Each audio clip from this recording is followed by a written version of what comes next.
Hello and welcome to a talk titled A Handy Way to Design Your Day. You'll need a pen, A4 piece of paper, your left hand if you've got one, don't worry if you haven't, and a glass of water for a bit of relaxed time. And by the end of this talk, you're going to design, using your left hand, a piece of paper that looks a bit like this, with certain factors you can put into place to make a naturally nourishing day. My idea is to make this effective, meaningful and fun, and so easy that you can't fail on even the toughest day. And it's going to harmonize your body clocks. And to make it so simple, I'm also going to teach you a little technique that you can do when you brush your teeth. So if you're ready, here we go. So my name is Dr. Bhatia. I work as a GP, which means gentle presence to me. And I love my job because I help people bring out their best, running living well groups at my practice, teaching at universities and even teaching at schools. And as well as working with these organizations, you can contact me through Humble. And it's called Humble because I'm willing to learn. And so if you're ready, let's go. With a question. Are you in sync? Did you know that we have clocks in our bodies? So every one of our cells has its own individual body clock. So if you take your left hand and give your belly a rub, every one of the little bits of your body, your liver, your spleen, your stomach, your heart, they all have their own clock. And that clock needs to be synchronized, a bit like the instruments in an orchestra needs to be synchronized, so they're working harmoniously. And these body clocks need to be synchronized with your brain, so you've got a couple of clocks in there, as well as with the sun. So could you point to the source of light in your room? So here I've got some artificial lighting and a window. Can you do the same? And then they all need to be synchronized with our life situation. So if there's a tiger in the room, we need to behave differently to if there are friends in the room. Now, by harmonizing these clocks, our body becomes healthier, happier, more productive, so we get smarter, and also more harmonious and peaceful. So it's really helpful to synchronize these clocks, as you could imagine.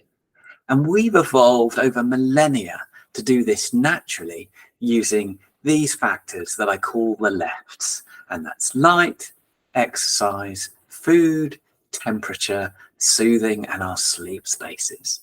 And if we get our lefts right, we're really healthy and we sleep really well.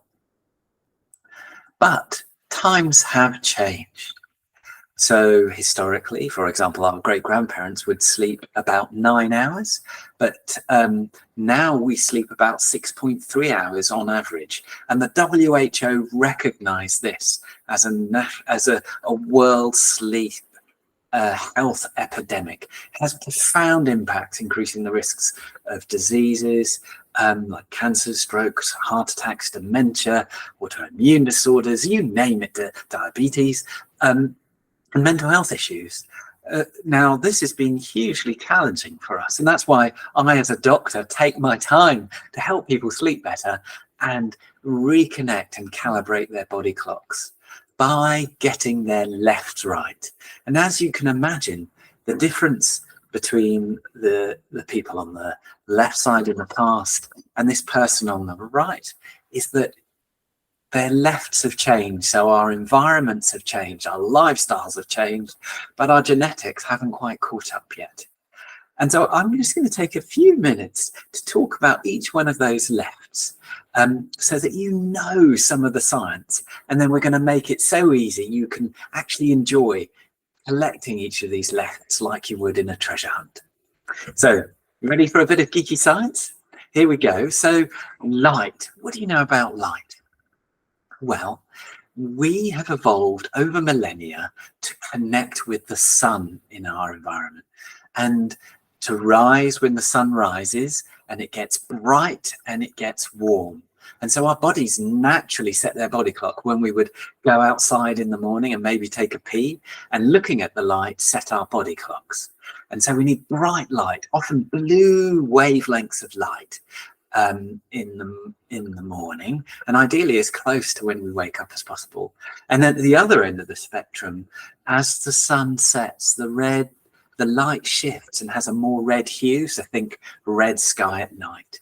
And as it does that, it goes lower on the horizon and it gets dimmer as well. So low light in our eyes then tells our brain it's okay to go to sleep, start your wind down. And it takes about 90 minutes from the lights going low for us to produce a chemical called melatonin. So we get melatonin, boom, as the starting gun for our sleep. So it sets us off in our sleep direction. Now, the other thing that gets our body going and our cortisol set, our energy sources, is getting exercise. Now, it doesn't take much, but a little walk or a little bit of high intensity exercise for 30 seconds, which I'm just going to do now while I'm chatting. What it does is that it gets our body warmed up and it sets our body clocks through releasing cortisol and something called interleukin 15 in our muscles. And our muscles are like metabolic engines. They're really good for us. And they also help us sleep better at night. And it only takes as little time as that. So that was about 30 seconds where my pulse is now banging on a little bit faster. And that's it. If you do that 3 times a day during the daytime, not too close to bedtime because you don't want to get too hot before bed, that sets your body clock. The next thing is food. Now, when we eat food, it generates heat. So you don't want to eat too close to bedtime.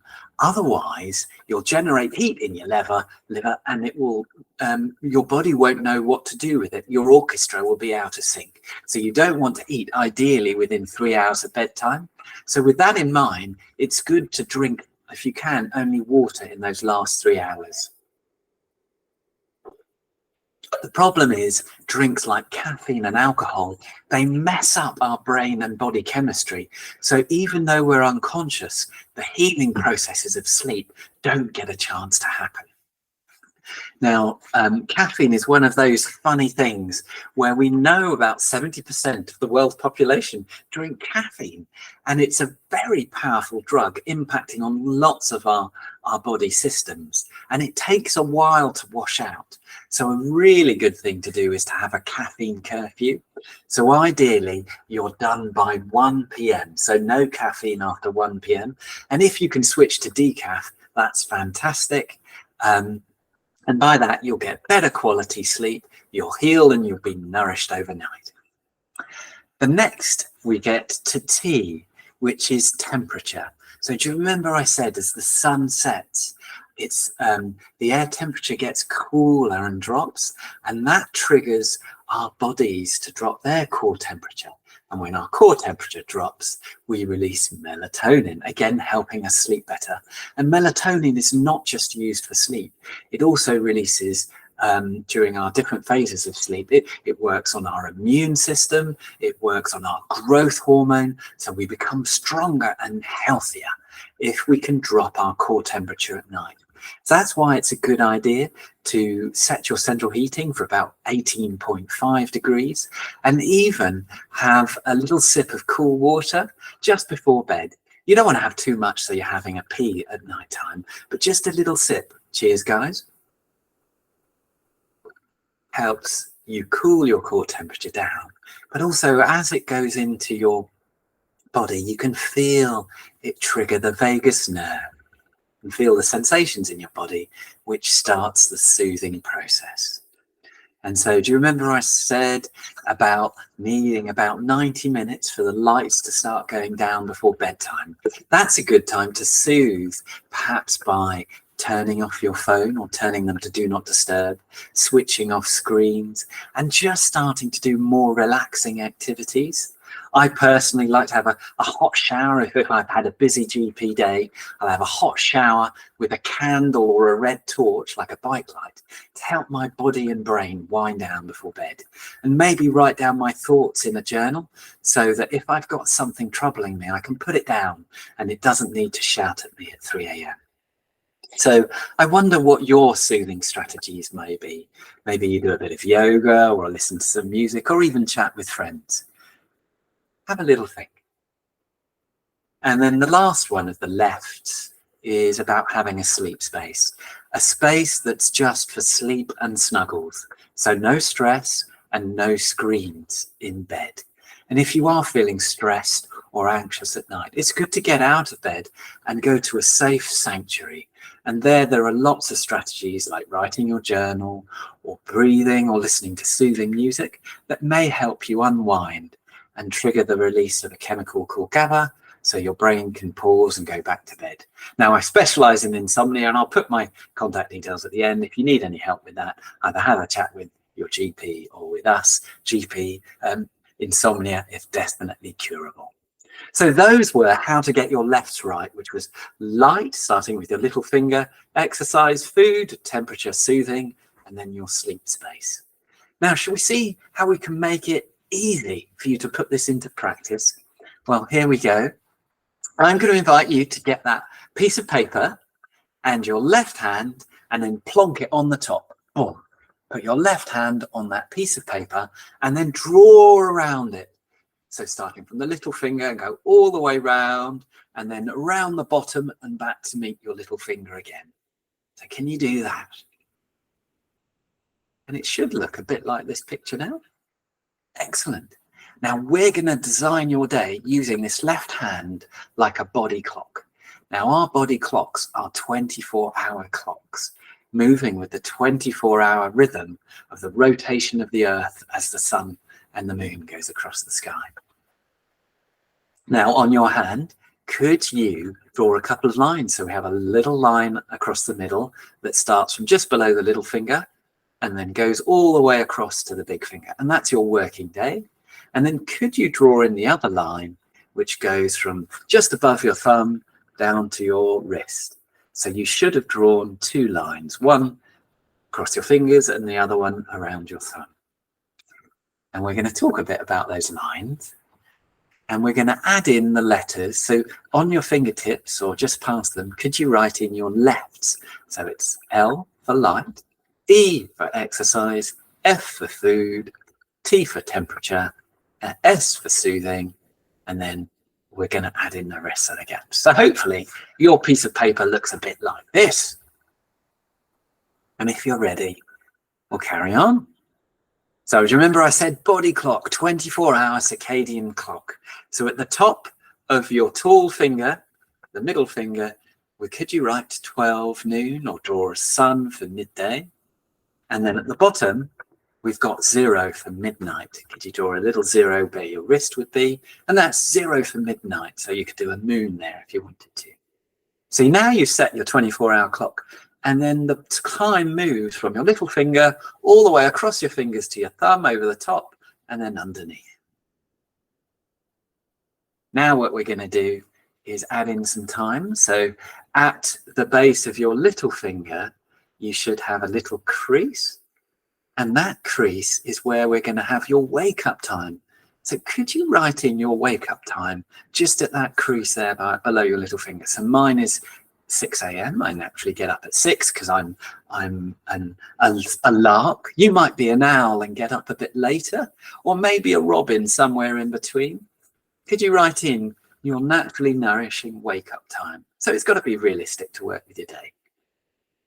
And then, oopsie daisy, then we've got your bedtime. So at the base of your thumb, could you write in your naturally nourishing? You know, if you had a good day and you got to bed, what time would you go to bed? Could you write in your bedtime? So mine would be about 9:30 or 10 o'clock.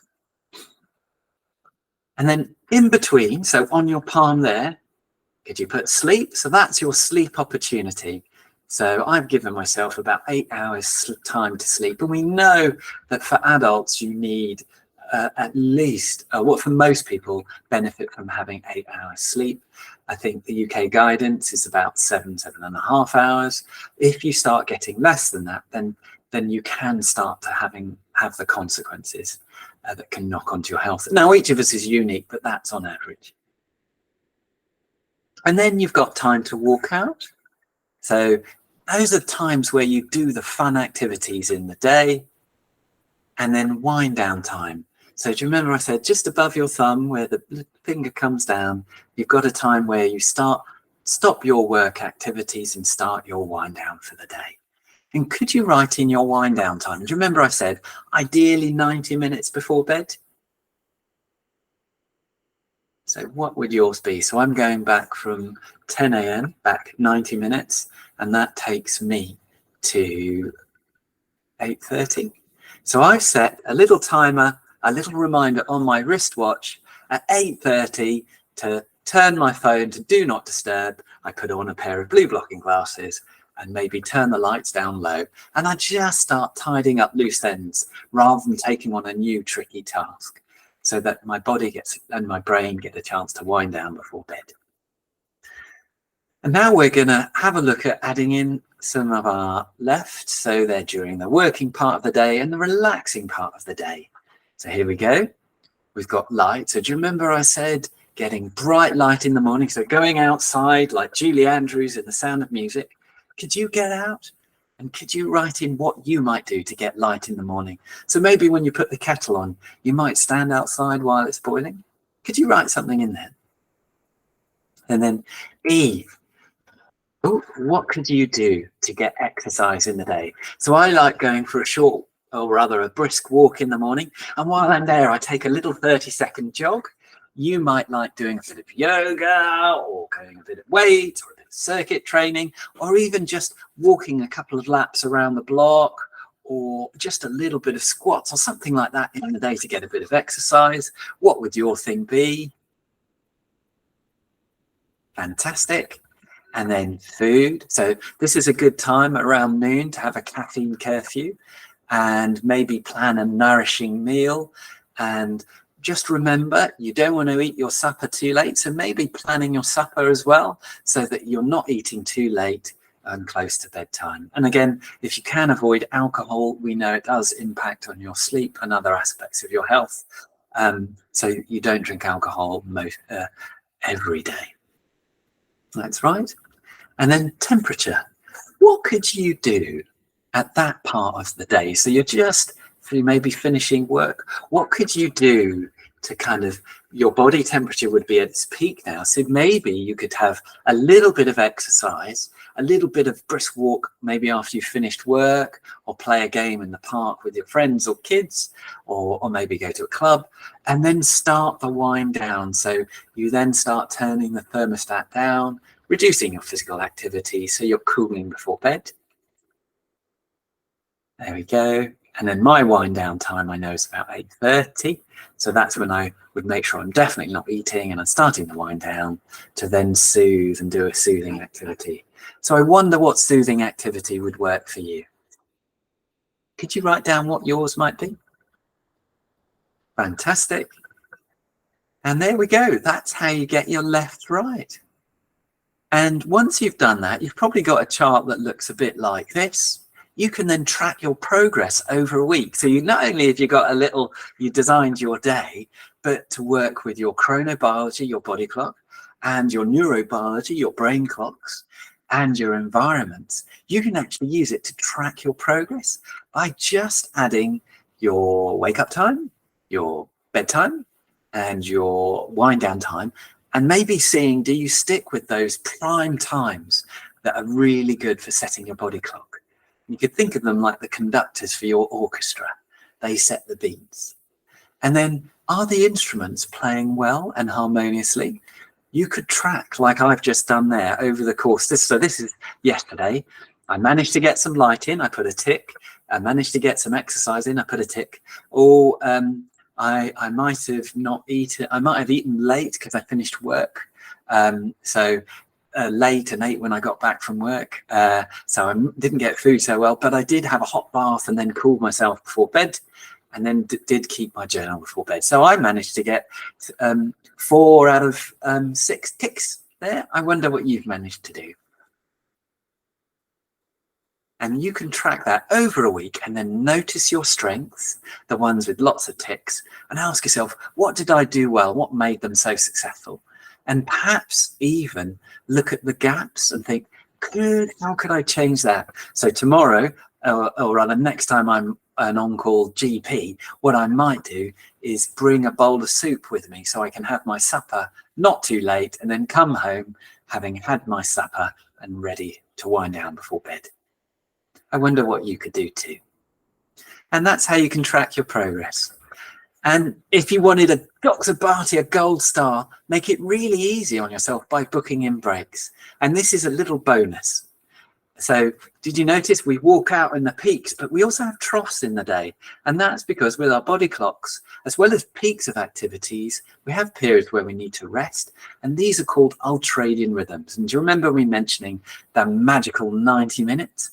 Every 90 minutes, our brain chemistry and our body chemistry goes through a little rest period. And if you can manage to rest, you bounce back and become replenished and nourished by your day. So these are bonus pause points in the day. So here's an example from a book called When, where judges, if they took little breaks in the day, they were much more lenient, much cleverer and much kinder.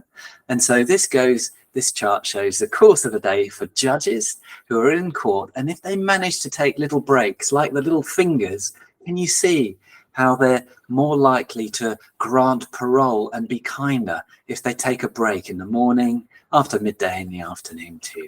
So just think of those like little pause points in your fingers. And it doesn't need to take long. If you can make it really easy, for example, by simply pausing and breathing really deeply through your nose, and it only takes 30 seconds to do it, you can actually reset your body clock. So I'm just going to do it with you now while we've got a natural pause point in this talk. So here we go. So I'm just going to pause and breathe with you in through the nose, and it's going to be 30 seconds. So 3 breaths, breathing for the count of 3, pausing for 30 seconds, and then breathing out. And we're going to do it 3 times. So here we go. So just breathing out through your nose, and then here we go. In, 2, 3, and pause, and then out slowly, and pause. 1, 2, 3. Here we go. In, 2, 3, and pause, and out slowly, and pause. And up to you now in your own body rhythm. Do the last breath, ideally eyes closed and breathing through your nose. So here we go, your own rhythm.